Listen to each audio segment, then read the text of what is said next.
melindungi kalian di balik kekerasan si hidung belang. Tahu si hidung belang? Siapa itu si hidung belang? Hah? Cowok-cowok yang nakal yang tadi seperti yang Pak Pendeta sudah sampaikan di materi pertama, yang suka jadi dokteran. Itu kalian harus dilindungi. Nah, di sini mencegah dan menangani kekerasan seksual pada anak dan ada cegah nikah dini. Perlindungan perempuan dan anak, ibu akan bacakan cepat-cepat saja supaya kalian bisa snack. Setelah snack, kalian pulang mandi secantik mungkin, siapkan coklat, kembali ke gereja, dan orang akan KKR Valentine Day. Setelah itu ada games tukar coklat. Jelas? Iya. Ibu mulai dari siapa itu anak. Kalian itu adalah kategori anak. Anak adalah seseorang yang belum berusia 18 tahun, 19 tahun. Siapa sini 19 tahun? Belum ada tak? Berarti kalian adalah kategori anak, termasuk anak yang masih dalam kandungan. Di Undang-Undang Nomor 35 Tahun 2014 Pasal 1 Ayat 1. Kalian itu dilindungi oleh undang-undang. Bilang, kita dilindungi undang-undang. Jadi kalau orang tua sudah tidak bisa menjaga, maka ibu bisa jaga antar kalian di rumah PPA di Daruba, ada dijaga di sana. Jadi kalau kalian terima kekerasan dari orang tua, kekerasan karena kalian dilantarkan, berjalan malam tidak pulang-pulang di rumah lalu pun dibiarkan, itu kalian dijaga dan dilindungi oleh Undang-Undang nomor berapa hafal? Undang-Undang nomor 35 tahun 2014 ayat 1, pasal 1 ayat 1. Coba hafal dari undang-undang dulu, kalau kalian dilindungi. Undang-Undang nomor 35 tahun 2014 pasal 1 ayat 1, bahwa anak itu dilindungi. Bisa? Coba undang-undang pasal berapa? Undang-Undang nomor 35 tahun 2014 pasal 1 ayat 1, bahwa kalian dilindungi. Sudah bisa jelas? Oke, selanjutnya, mengapa anak harus dilindungi? Perlindungan anak adalah segala kegiatan untuk menjamin dan melindungi anak dan hak-haknya agar dapat hidup, tumbuh, berkembang, dan berpartisipasi secara optimal sesuai dengan harkat dan martabat kemanusiaan, serta mendapat perlindungan dari kekerasan dan diskriminasi pada pasal 1 ayat 2. Itu undang-undang tentang perlindungan anak. Jadi kalian ini dilindungi, jangan bilang kok ibu pergi pukul, kau bilang iya dia pukul ya. Iya tapi mama dia pukul ya. Kalian harus dipukul seperti tadi Pak Polsek bilang, supaya kalian dijaga dari kekerasan, diskriminasi, dan tekanan-tekanan untuk melakukan hubungan yang terlarang atau hubungan seksualitas. Berikut, apa itu kekerasan seksual? 1. Kekerasan seksual, tindakan yang mengarah ke ajakan, desakan seksual seperti tadi Pak Pendeta sudah jelaskan, ibu cuma ulang, menyentuh, meraba, mencium, atau melakukan tindakan-tindakan lain yang tidak dikehendaki oleh korban, seperti memaksa korban menonton produk pornografi yang tadi di HP itu, nonton film-film babat telanjang, nonton film-film baku cium-cium, itu dapat hukuman. Jadi pikir dengan siapa Salomo, kalau nonton film porno, pun sampai dapat tahu itu dapat tangka. Contoh ini, tak usah melawan, nikmati saja yang ibu bilang, ibu kasih contoh ini. Sahabat kasih coklat pak ibu ya. Terus gurau-gurauan seksual, yang jaga bilang begini ya, ngana suka pada dia ini, ngana dengan dia ini. Itu musola itu, seksual itu. Baru padahal dia yang suka pada dia. Ibu kasih contoh ini, Ayu dia bilang pak, siapa kan ada nama yang dibuka ini? Nus.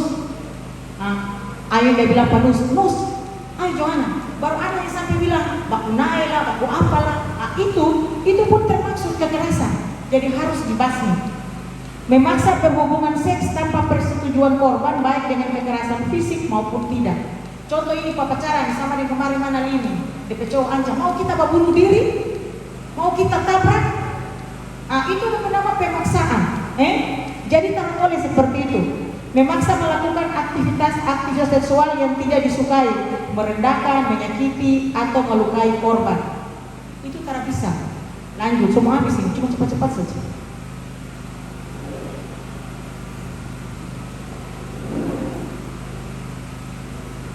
Jadi yang suka jaga gara-gara orang susu ruang, yang kasih tanya-tanya, ayo mana mau coba, dia agak begitu mau minta mau, ayo sudah, itu ada pada masa puber sampai 12 tahun. Yang usia 12 tahun di sini siapa? Coba angkat tangan yang sudah 12, 13, 14, 15, 16, 17, 18. Oh, semua anak. Perhatikan sini. Bentuk-bentuk kekerasan seksual. 1. Perkosaan. Dia hela-hela kok dia bawa di rumpu-rumpu itu. Bukan dia bawa di hotel, di mall, kok dia bawa panggil di rumpu-rumpu. Kayak kemarin itu. Bukan aku panggil pergi mall, panggil pergi di Lombok, di rumpu-rumpu, pergi aku cium-cium. Yang kedua, intimidasi. Pakai ancam-ancam. Kalau mana mau kita bilang. Itu dia nama intimidasi. Kalau mana mau kita tumpuk. Bahkan ada satu kasus di SMP kelas 2 dia hamil, itu karena dapat taruh pisau di leher. Akhirnya dia mau. Itu hati-hati. Eksploitasi seksual. Yang keempat, penyiksaan seksual. 5, pemaksaan aborsi. Kalau hamil betul bertanggung jawab begitu. Pemaksaan perkawinan, perdagangan perempuan, kontrol terhadap pakaian perempuan. Ini yang pakaian perempuan. Kenapa ibu selalu marah? Karena ini juga bisa. Pakaian perempuan itu ya, dong pakai celana begini kan. Kalau ibu di rumah anak-anak pakai, ibu suruh pakai terapu, gunting kok, bikin lap-lap sih. Karena ada baju itu, ada baju panjang dan gunting kasih pendek. Semoga yang hadir di sini bertobat ya. Beli baju itu celana panjang, tutup. Jangan beli baju di atas. Jadi kayak begini, ya mampu saya. Baru pakai celana yang sebenarnya harus lapis jenggot, dorang pajangan di jalan. Baru yang laki-laki ada lagi buka-buka baju di jalan. Itu salah. Makanya kenapa ibu selalu togor? Karena ibu so tahu itu salah. Sekarang ibu so bilang. Jadi dari atas sampai bawah, yang ibu so bilang kok masih coba-coba pakai celana kayak begini, ibu gunting. Jadi ganti celana. Kalau pakai itu, double pakai rok. So jelas. Beli baju yang normal sedikit, jangan yang paranormal. Nah, ada 4 area yang tidak bisa disentuh. Laki-laki, perempuan tak boleh sontok. 1, mulut. Jangan kesana komporoso di mulut banyak. Itu laki-laki, perempuan tak boleh sontok. Pertama apa? Mulut, dilarang pegang. Yang kedua, dada. Jangan dokter. Sakit di sini sakit, tapi dia ada sakit mari. Abu Nawas. Yang ketiga, ini keempat, ini ketiga, pantat. Ada orang kan mau jalan, pantat ya, pantat dulu. Laki-laki jangan mau sholat begitu Jangan lihat perempuan pantat mau pergi gini malele. Makanya pakai baju itu yang sopan, pakai rok, celana jangan yang ketat-ketat, itu lubang pantat dan itu apa? Itu celana dalam yang apa bekas, jangan. Ini ibu bicara betul karena orang tulis, jadi ibu cuma bilang pantat, Jadi jangan laki-laki selalu berjalan-jalan kalau ke sana pasang di pantat. Masalah. Itu masa puber itu yang 12 tahun ke atas itu dia mulai lihat. Coba sana pergi dong PKK. Aduh, lihat. Antara tahu, dia gagal sekali. Baru tadi yang Pak Pendeta yang sosinggung tadi ibu masih sempat dengar. Jangan karena dia pedoi dia banyak mau nih si gosok-gosok. Karena batamang cuma yang dia ada doi yang pedoi karena mau nih batamang itu tara boleh. So jelas itu tara boleh. Batamang itu harus tara boleh pilih-pilih kasih. Yang terakhir selangkangan termasuk vagina dan penis. Vagina dan penis itu laki-laki kelamin dan perempuan kelamin. Itu di muka ini itu tak boleh sontong. Selangkangan ini tak boleh sontong. Jadi kalau ada orang tua tete, om, kondom pegang itu bahaya, itu puber terakhir itu jadi lari. Ada tete yang om, yang papa tiri, yang apa itu begitu. Di mana sajakah terjadi kekerasan seksual? Pertama, di rumah. Di rumah itu seringkali orang hati-hati dengan tete-tete, opa-opa. Karena kemarin kasus di Tigogoli ada yang melahirkan 1 minggu lalu itu DP tete dan DP papa adek kan itu kasih hamil. Jadi biasa di rumah juga itu ada kasus kekerasan itu. Jadi harus orang cegah. Jadi kalau di rumah terjadi, yang kedua di sekolah. Kalau di sekolah ini kan toh cowok dan cewek, ayo contoh lihat cewek-cewek aku bilang, aduh dia berang mobil panjang. Contoh, aduh sana DP hidung bagus. Itu terjadi di sana. Mulai dari situ tadi saya bilang, mulai dari tangan, mulai dari abis tangan apa tadi Bapak kita bilang? Bahu, abis bahu dan seterusnya. Itu tak boleh. Yang ketiga di kendaraan umum, di tampak-tampak jalan-jalan ini. Yang keempat di tempat-tempat lain di mana terjadi relasi antar manusia, di pohon pisang, di pohon kelapa, di rumput-rumput, di belakang-belakang rumah, di rumah-rumah kosong. Itu orang bawa pemoni di situ, itu tak bisa. Jadi kalau begitu menghindar. Sepakat menghindar? Sepakat menghindar? Nah, ada modus-modus kekerasan seksual meliputi, namun tidak terbatas pada hal-hal berikut: bujuk rayu, menjanjikan sesuatu itu dapat kasih doi, terus menjanjikan bertanggung jawab, menggunakan ancaman, intimidasi, memberikan hadiah, berkedok tes keperawanan, dan apa DP nama? Membuli. Nah, apa saja yang perlu dilakukan jika mengalami kekerasan seksual? Kalau terjadi begitu, laki-laki pegang-pegang, tete-tete, om-om, pertama yang harus mau dilakukan, jangan takut dan menyalahkan diri sendiri. Harus semangat, jangan takut. Habis itu segera minta tolong pada orang terdekat yang dipercayai, keluarga, guru, teman. Jadi kalau ini alami contoh ini, air pegang-pegang pantai, langsung lapor di guru atau di Tamangkong supaya ayo dikasih pembinaan. Lalu yang berikut, minta bantuan pihak lain untuk mengantar anak Anda segera ke kantor kepolisian terdekat untuk membuat laporan dan rumah sakit pemeriksaan medis, mengumpulkan bukti-bukti dan saksi yang dapat dijadikan petunjuk untuk diajukan jika kasus akan diproses secara hukum. Hubungi pihak-pihak lain yang dapat membantu melakukan pendampingan sampai pemulihan. Contoh kalau Morotai Jaya bisa cari ibu untuk ya begitu itu, kayak ada apa kasih lari, kayak pergi di kobong-kobong, supaya didampingi.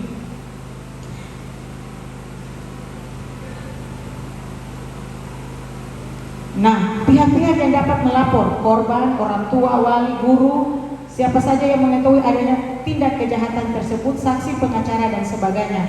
Jika korban di bawah umur, maka harus ada wali atau yang mendampingi. So, habis ini, terakhir. Nah, jadi pertama, orang bikin pelaporan, baru ada penyidikan kepolisian, penuntutan oleh jaksa, persidangan, eksekusi, atau putusan.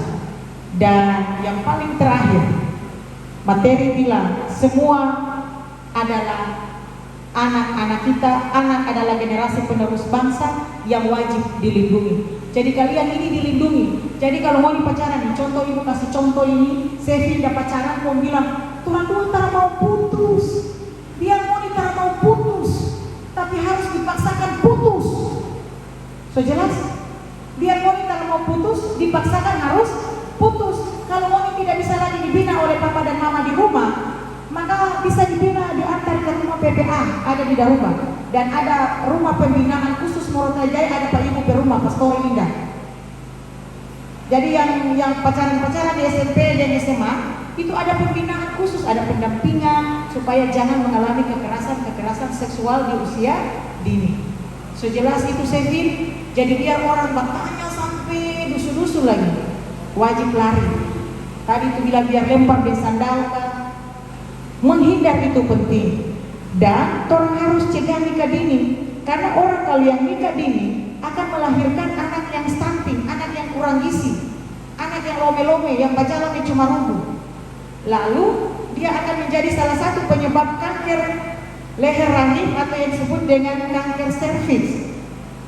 Itu bisa terjadi kalau di usia di bawah 19 lalu mau dipaksakan kandungan yang belum siap untuk dibuahi, lalu mau dipaksakan untuk dibuahi, maka di sana akan terjadi berbagai jenis penyakit khusus di perempuan.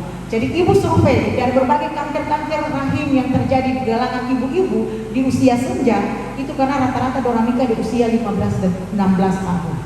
Dan itu sudah membuktikan.